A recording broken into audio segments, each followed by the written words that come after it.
Ce sont les seules choses que nous avons en commun, l'ennemi et moi, car la différence entre nous est énorme. Lui, c'est une bête sauvage, il ne connaît pas la pitié. C'est sa faute à lui s'il y a la guerre. Je sais toutes ces choses parce que je ne suis pas stupide. Je l'ai lu dans le manuel. Premier jour de la guerre. Et l'autre aussi pense que l'autre personne n'est pas humaine, mais en fait ils sont tous les deux humains, ils ont tous les deux faim. Vas-y, repose-lui la question bien clairement parce qu'elle est un peu impressionnée. Est-ce que tu ne me crois pas? Parce que c'est pas possible qu'on n'ait jamais une seule dispute dans la vie. Ah, ce qui est intéressant, c'est que ça vient de Violette qui, elle, n'a pas d'ennemi non plus. Qu'est-ce qu'on a vu? C'était quoi votre problème ici? On a dit qu'on n'avait pas de dispute alors qu'on avait juste pas envie qu'il y en ait. Quand quelqu'un nous a vraiment fait du mal, on a un manuel qui nous dit il faut que tu lui refasses du mal. T'as un manuel comme ça aussi, toi aussi? Il faut faire du mal tout de suite ou ça peut attendre? Tout de suite. Tout de suite. Colline, est-ce que t'as plus de pages dans ton manuel intérieur que ta petite sœur? Ouais, je pense. Mais la philosophie, souvent quand on voit ça à la télé ou quoi, on se dit ouais c'est compliqué, c'est long. Mais quand on vient ici, on voit que c'est... En fait, c'est pas compliqué. Qu'on ait un texte comme ici, L'ennemi, ou alors un texte beaucoup plus compliqué, quoi, une poésie ou quoi, l'analyse, c'est exactement la même. Des ateliers de philosophie pour les enfants, c'est ce que propose Philocité. Le projet est né en 2006 au cœur de l'Université de Liège. Il a été lancé par le jeune personnel académique de la faculté de philosophie. Les doctorants et chercheurs en philo constituent une vingtaine d'animateurs potentiels. 2 ou 3 d'entre eux se chargent de la coordination du projet. Philocité est un projet informel que ses créateurs sont en train de structurer en ASBL. Cela devrait permettre, entre autres, de décrocher des subsides. Philocité bénéficie de la bienveillance de l'université et de la communauté française, mais ne dispose pas encore de moyens financiers. Les ateliers de philo sont organisés ponctuellement à la demande d'associations, par exemple. Des ateliers sont aussi animés dans des écoles, dont des établissements en zone d'éducation prioritaire. Et un rendez-vous mensuel est proposé aux plus jeunes dans une librairie de la cité ardente. Pour la première fois, les animateurs de Philocité se sont lancés dans un projet à long terme. Chaque mercredi matin, depuis la rentrée scolaire 2008, ils animent un atelier de philosophie pour la classe de 6e primaire d'une école liégeoise. Je vous propose de lire une petite histoire. Alors chacun lit une phrase et on tourne. Des œuvres dans lesquelles grandit beaucoup, du travail de Dieu, d'une énorme explosion de l'univers. Monsieur, vous avez sûrement raison, dit-elle. La science, c'est sérieux, on peut s'y fier. Mon parrain est pasteur et dit que Dieu est le seul à pouvoir créer. Est-ce que vous pouvez me dire de quoi on parle? Sur comment la Terre a été créée. Qui est d'accord, levez la main, bien haut, gardez-la en l'air, que je puisse voir. Qui n'est pas d'accord?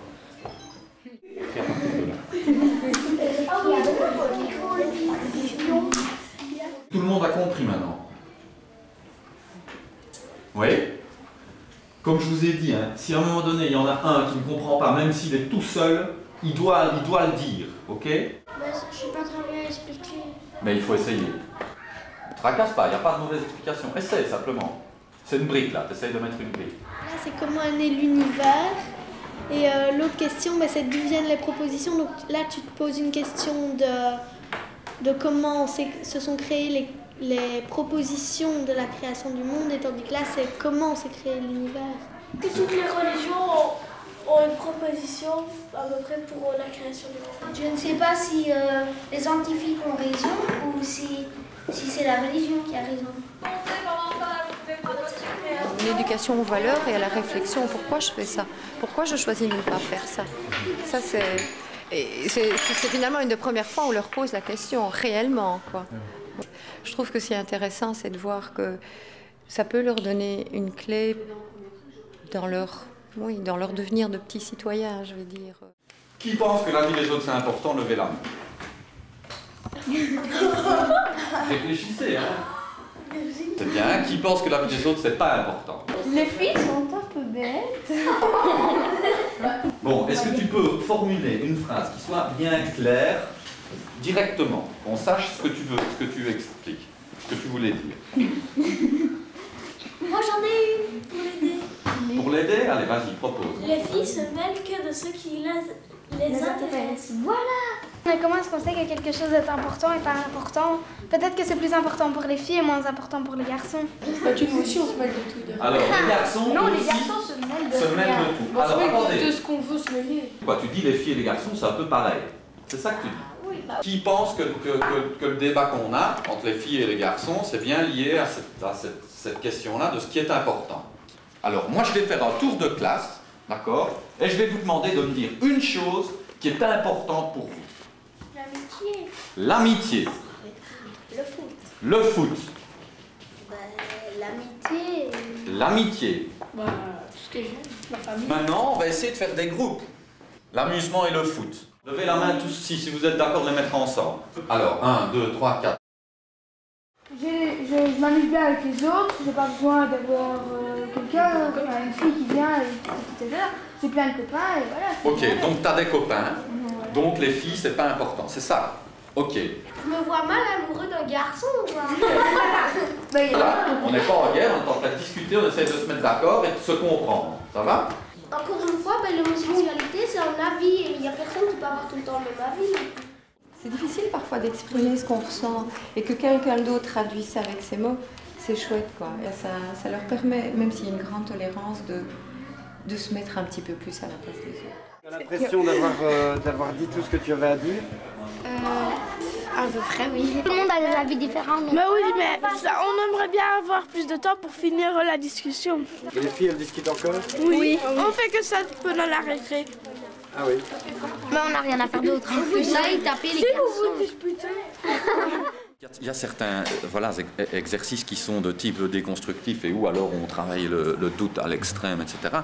Mais alors on travaillera aussi sur des exercices de reconstruction où à un moment donné on se dit, bah tiens, il faut des repères. En espérant que ces repères ils viennent des enfants eux-mêmes. Dans Voilà, la conversation, oui, à un moment sûr. donné, on peut appuyer sur certaines choses. Tiens, c'est vrai que là, il semble qu'il y a une certitude possible. Donc effectivement, le risque, alors c'est le doute radical ou le dogmatisme, on essaye de travailler entre les deux.